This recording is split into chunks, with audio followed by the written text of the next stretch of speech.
E aí, pessoal, tudo certo? Hoje eu estou começando aqui uma nova série que visa abordar um tema que eu tenho conversado muito com os meus amigos sobre se antecipar a tendências que estão acontecendo no mundo, principalmente pela ótica estratégica da inteligência artificial. Eu acho que é um assunto que vem dominando muito as frentes de notícias, mas infelizmente as pessoas tendem a olhar por um lado talvez mais leigo e talvez mais técnico, né?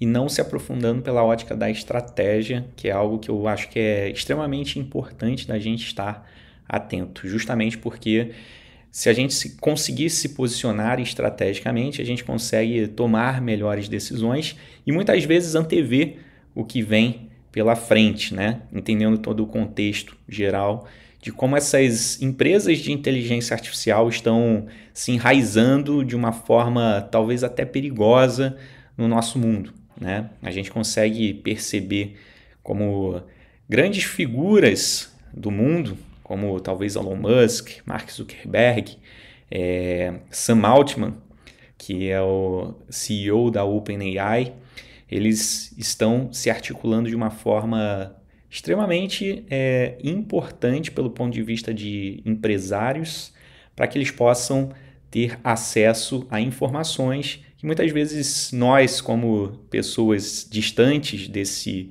modelo de atuação, a gente não consegue e nem imaginar, né? E essa discussão aqui tem origem, na verdade, em papos sobre como as pessoas ainda acreditam estar num caminho onde a inteligência artificial não oferece risco, não oferece perigo, mas que pela minha ótica e pela ótica das discussões que eu venho tendo com pessoas nesse meio, a gente consegue entender que as coisas não são bem assim. E eu digo isso por começar a tentar ligar pontos, e eu acho que esse papo aqui faz muito sentido. Porque o que vem surgindo na mídia, o que vem surgindo para que a gente possa utilizar, muito provavelmente não é nem 1% daquilo que já está disponível para outras áreas, né? Se a gente for partir do princípio que a maioria das informações só nos é revelada quando, de certa forma, já passou por áreas importantes de governos, de empresas privadas que têm relevância no mundo de uma forma geral, a gente começa a entender que talvez a gente esteja defasado aí de 5, 10 anos em relação à tecnologia e principalmente em relação à inteligência artificial, que é algo que está em moda, tem sido muito falado, tem muitas ferramentas surgindo, né? Recentemente, inclusive, saiu uma ferramenta do Google aí que você consegue transformar um texto em algo quase perfeito em termos de vídeo. Você consegue fazer com o Google Veo, né? Veo 3, você consegue fazer vídeos de forma extremamente realistas a partir de um único prompt.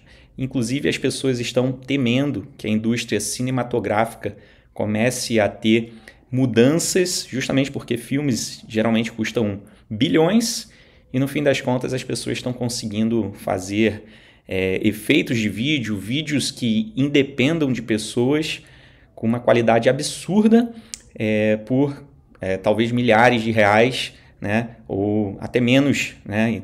Se a gente for partir do princípio que agora todo mundo consegue fazer um vídeo de forma simples. Agora, vamos tentar entender isso num contexto mais analítico. Será que essas tecnologias que estão saindo na nossa mão agora, elas já não existiam antes? Será que essas informações que a gente recebe, talvez elas já não sejam direcionadas por inteligência artificial, ou talvez os vídeos que a gente assista já há mais de 10 anos, que a gente nem imaginava, já fossem pautados através de inteligência artificial, né?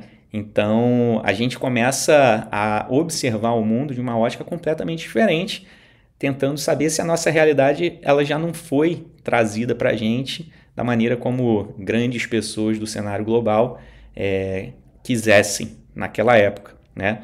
E eu digo isso porque certamente pessoas como um Elon Musk da vida, como um Trump, eles têm acesso a informações que a gente não tem. E a gente só consegue investigar isso se a gente se aprofundar em determinadas empresas que estão por trás de grandes contratos com governos, né, que estejam atuantes em mercados de militares, de defesa, de segurança cibernética, que a gente vai conseguir entender a dinâmica de como isso pode impactar no mundo atual, tá? Então, só para vocês terem uma ideia, esse vídeo é um vídeo para dar apenas uma indicação do caminho que a gente pode seguir. Eu estava dando uma estudada aqui numa empresa que é chamada C3AI, né? C3AI.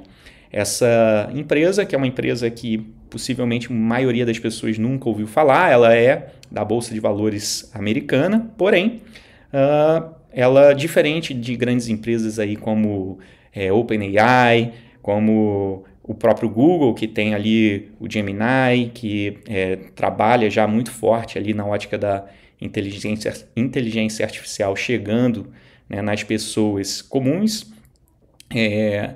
Essa empresa, ela trabalha com inteligência artificial para a ótica da defesa, de segurança. Essas empresas, em geral, elas têm um direcionamento de ter informações confidenciais. E é quando a gente vai investigar um pouco mais essa empresa, essa C3, a gente consegue identificar lá que o presidente dessa empresa, chamado Tom Siebel, né, é um empreendedor de longa data. E como grande empreendedor, a gente vai tentar investigar um pouco mais a respeito da vida dele. Esse cara, ele tem uma origem já na área de software. Ele criou uma empresa que se tornou bilionária, empresa de software para restaurantes, né? E gestão financeira para restaurantes, para pequenos negócios. E no fim das contas, vendeu essa empresa por alguns bons milhões. Quando a gente vai investigar um pouco da vida desse cara, a gente começa a entender algumas conexões importantes. Primeiro, dentro do board dessa empresa, tem uma pessoa que já figurou de forma muito latente dentro do governo americano.